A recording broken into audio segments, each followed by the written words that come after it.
Praise God, everybody. Thanks for connecting with us today. We wanted to take a few minutes and just begin to share with you about all of the convulsing things that are happening in our culture and the deaths that have taken place in the last couple of weeks, especially in Minnesota.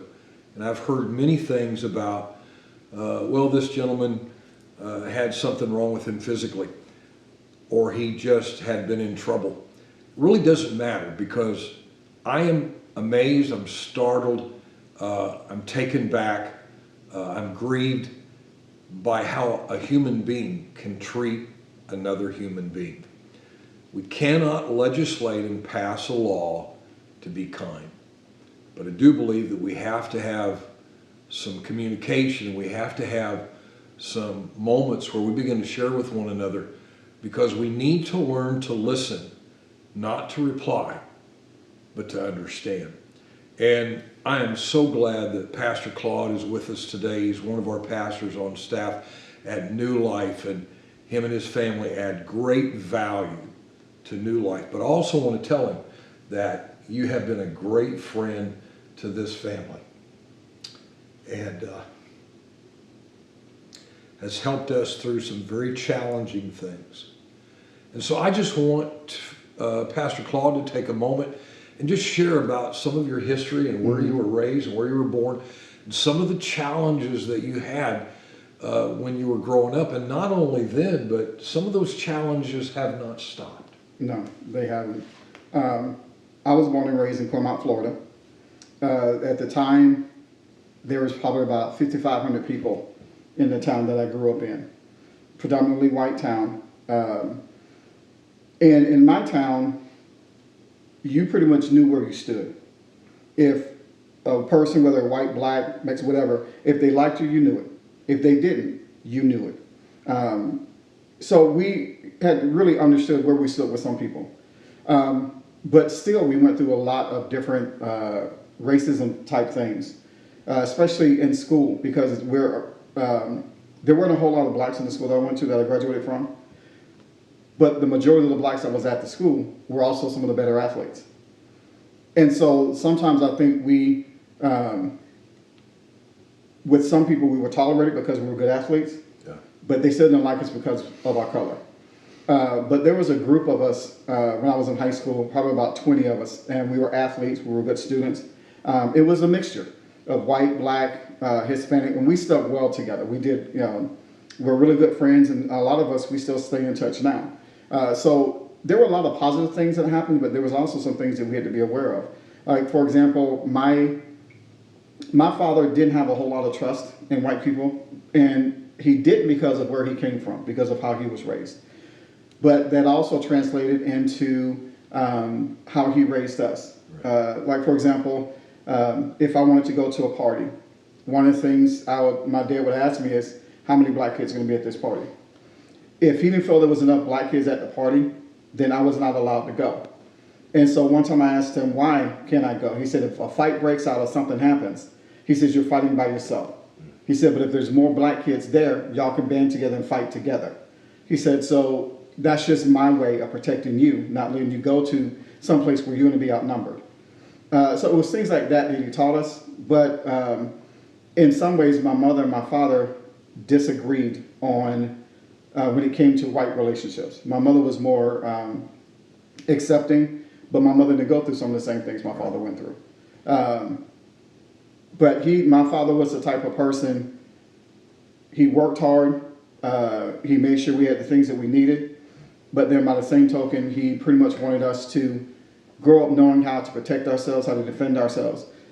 He would teach us, he and my mother would teach us how to, if we walked into a room, how to gauge the room, so we knew whether or not we were safe. If we felt that we weren't safe or we felt uncomfortable, we needed to leave.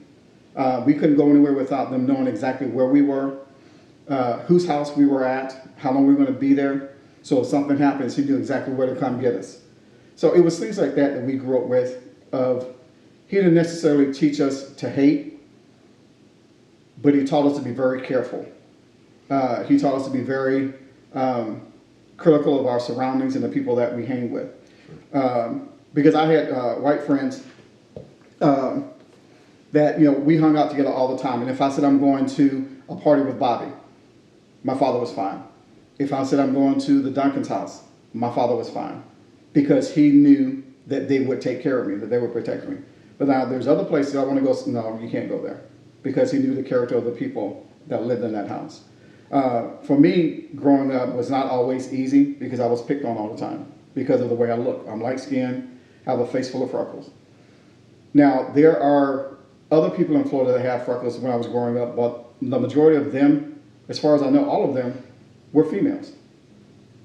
I was pretty much the only male with freckles. I'm light skinned, had a face full of freckles, and I had auburn hair. So I got picked on all the time, not just by whites. I got picked on by blacks. I got picked on by everybody because I looked different, which was frustrating, but it also did a lot to my confidence and my self-esteem. So whenever I be around people that picked on me all the time or teased me all the time, those are people I usually tried to stay away from. And so I got to where I would be by myself a lot, because I didn't want to be around people, because I didn't want them to say something that was going to hurt me. And by the same token, I didn't want to say something to them to get them to back away from me. Because I could be very critical of my words if I felt somebody was going to do something to hurt me. So I would just try to stay away from them, just to keep away from the hurt. Something I found out after I graduated from high school is that a friend's house I used to go to all the time, actually several of us would go to all the time. We didn't know that the father of this friend was racist. Wow. And so I said to her, I said, well, why would your dad let us come and hang out at your house? He said, because y'all were okay. And I asked him, well, what do you mean we're okay? He said, y'all carried yourselves well. You were respectful. You were good athletes. You were good students. So y'all were okay. But just any person of color couldn't come to his house.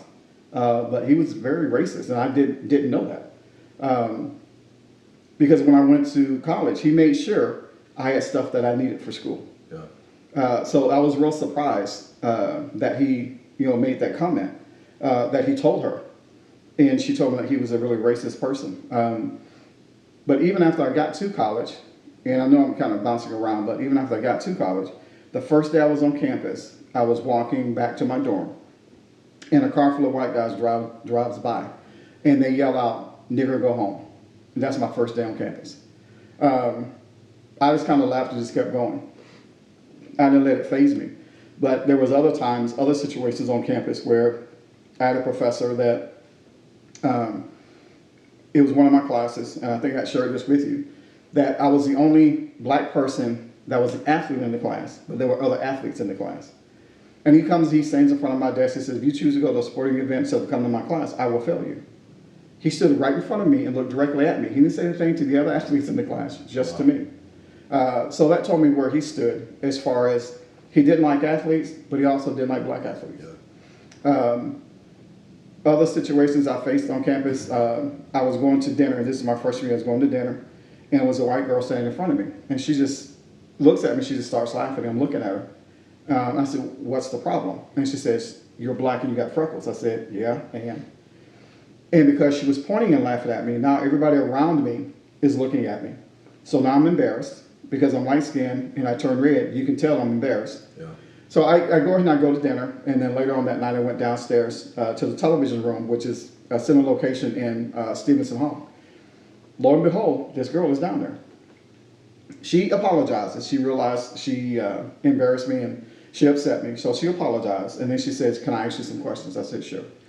And she started off by saying, I come from a town of about 300 people. Here are things that we were taught, that black people only eat watermelon and chicken. She said, well, what is your favorite meal? I said, steak and potatoes.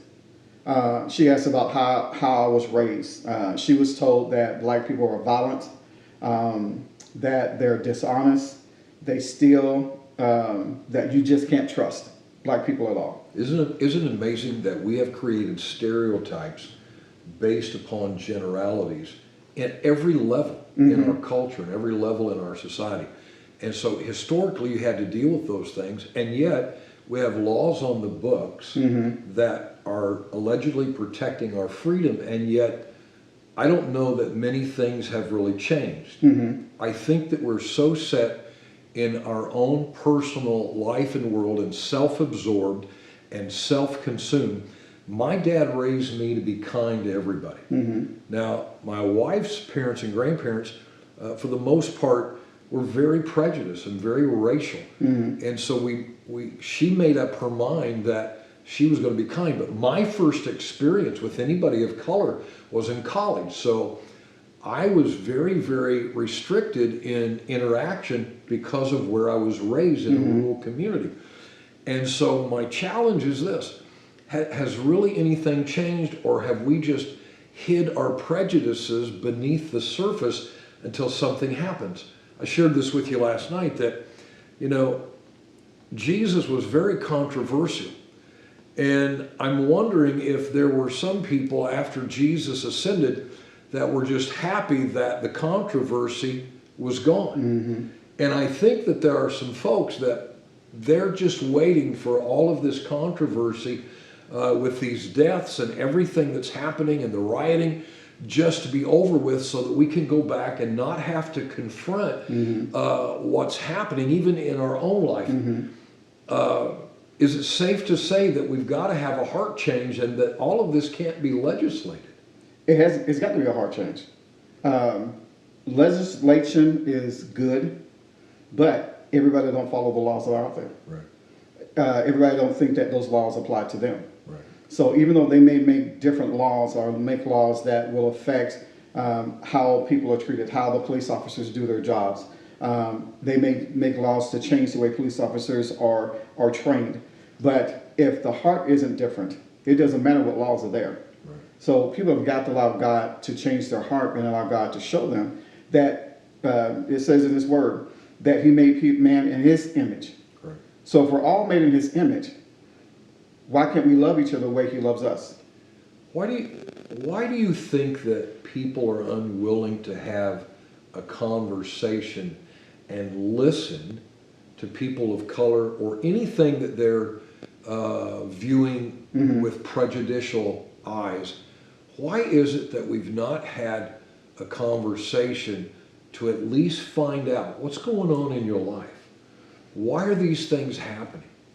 Well, my opinion, in some cases, not in all, but in some cases, in order for me to explain my side or for you to see things from my perspective, if what I'm telling you, you realize that my family's value is wrong, that my family's way of looking at the world, looking at people of color is wrong, that means that I have to go against my family.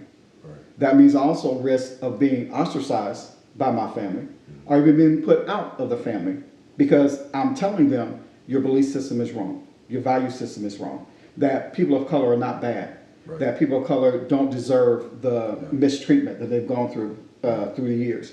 So to me, that's one thing. The other thing is, I think in some cases, if they were to say that blacks need to be treated just as any other race, equality, then that means that they have to give up some power. And in some cases, I don't think white society as a whole wants to give up the power and the control that they have and make it equal across the board. Because then they can't dictate this, and this is what's going to happen, irregardless of how it's going to affect those up under them or those of color. The only thing they're looking at is, this is what I want. I want to maintain my power. I want to keep control of what's going on. And if I let that go, then where do I land? And there are radical elements on each side of the discourse, and yet some of that's starting to surface. I think that some of the hindrance to even having a discussion is that it's very awkward, and you hear things that you probably were not aware of that was taking place and happening, and especially in rural America, it's hard to embrace the fact that could really happen in the day that we live. And even though we have access to an enormous amount of information through Facebook and all of the news media, a lot of those things are not fair. And we have to begin to have a discourse and a dialogue. We have to have a conversation, because all of us are struggling with some issue in our life. Maybe it's not color, maybe it's something else. and we've isolated ourselves, and we want to feel like we have 5,000 friends on Facebook, but we really don't know anything about the people that are close to us. And I believe that we have a mandate by God, a kingdom mandate, to walk together. The Bible says in Amos chapter 3 and verse 3, how can two walk together unless they agree? We can't come into agreement if I don't understand what you're going through. How can I really pray for you except in a superficial way if I don't know what your challenges are? That means I have to be willing to open up enough to really listen and go beyond what I'm dealing with and move beyond my own self-absorption to hear what's going on. I love, and we've talked about this, I love that movie, Remember the Titans. Yeah. When in the hospital room, this white young man is a great athlete, Julius, his friend, comes in, and in that moment he said, Julius, I finally understand. I was just afraid, and I was really hating my brother. It's got to come down to conversations where we recognize those elements and are willing to build a bridge and have a discourse and say, I may not agree with you about everything, but unity is not about agreement. A unity is about understanding and walking under the canopy of what God has mandated. I believe, and I'll let you address this, I believe this can be the church's finest hour. I believe all of this chaos is a platform and an opportunity for people to come together and begin to declare the power of the lordship of Jesus Christ if we'll have that discourse with one another and stand arm in arm. But I can't walk with you if I don't know who you are. That's true. And you mentioned Remember the Titans and Bertier and Julius. Yeah. But Bertier began to change when their coach, Herman, said, you've got to get to know each other. And he made them go on that 5-mile run to the civil rights graveyard. And he paired them up, a black player with a white player. And Bertier says to Julius, come on, let's get this over with. And tell me some things about yourself. And he looks at Julius and he says, you have the wrong attitude. You just got a bad attitude. And Julius looks at him and says, attitude reflects leadership, captain. Right. That's when Bertier began to change, because then his thought process, his belief system was changed. But Bertier was at a point where he was willing to say, okay, hey, I'm looking at this wrong. I need to open my mind and see him for who he is as a person. Right. When I think of that our relationship, the relationship you and I have, you look at me as, I'm a black male, but you also look at me as a friend. We're brothers in Christ. We work together. So you, in a lot of ways, I think, really believe you see me, just like I see you. Right. Now, were we raised the same? No. But I feel I can tell you anything. I can come to you about anything. And I believe that you know that you can trust me with things. Yeah. But if we didn't spend time with each other, we didn't hang out together, that understanding and that relationship would not exist. Right. And I think that's another issue, is that people don't take the time to get to know each other, not just in the work environment or at church, but to get to know them outside of. Right. And the person they see in church or at work should be the same person they see at home. Right. But that's not always true. Yeah. People have facades that they put on when they're in public atmospheres, but completely different when they're at home. Right. But one thing that my family loves about this family is that no matter where we are, y'all are the same. And we know that. We know that when we're at your house, it's the same thing when we're at church, the same thing when we've traveled together. It's the same thing. So I think people have got to get to the point where they say, in order for me to be able to walk with my brother or walk with my sister, I got to know their heart. Yeah. But how many people will ask God to show them another person's heart?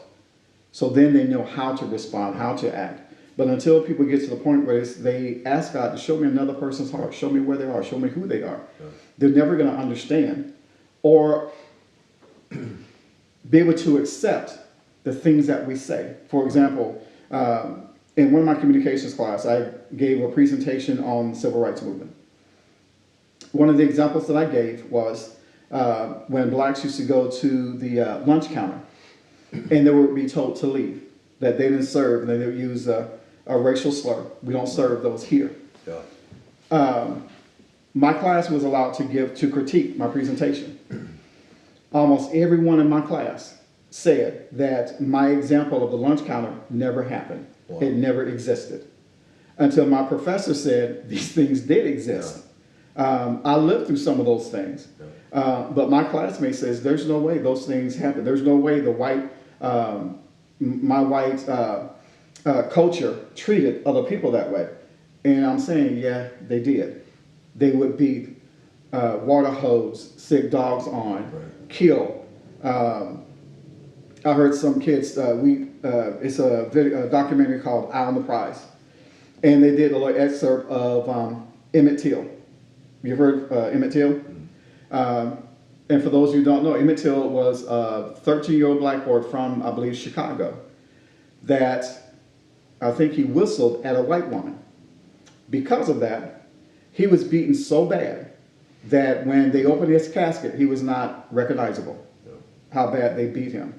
But there again, kids that were in my college classes, those things never existed. We've got to stop looking at historical things and realize there are many prejudices in our world and in our nation today. And if we want to resolve this and we want to see something change, there's a couple things we have to do. We cannot allow the government just to pass a law to mandate, because you cannot mandate human character. Mm-hmm. It has to come from a heart change. Number two, we've got to spend time with one another. Relationships are the critical component in the kingdom of God. Now that might require you getting out of your comfort zone. It may cost you some time. It's going to cost you some effort. You may have to hear some things you're not comfortable with, or even share some things you're not comfortable with. This is not about making everybody the same. It's about walking in unity, and I believe this is the church's finest hour. Mm-hmm. We wanted to come with you today because leadership is all about influence, and I want you to think about, who are you influencing? We can make a difference in our culture. We can make a difference in our world. And I hope that you take some of this information today, and I hope that you love God and love your neighbor as yourself. There was a lawyer that came to Jesus, and he was willing in that moment to just have the gates of heaven open. And he said to Jesus, I've kept all of the law. I've done everything I needed to do. And Jesus was very clear that you need to love your neighbor as yourself. And the lawyer asked him, in a willingness to find a loophole, who is my neighbor? Mm-hmm. Can I tell you that your neighbor is not just the person that geographically lives next to you, but your neighbor is everywhere, someone that you can have influence in. And I believe that we will stand before Jesus and be accountable for what we've done, for how we've interacted, and how we have loved people. That's my challenge to you today. Call you blessed.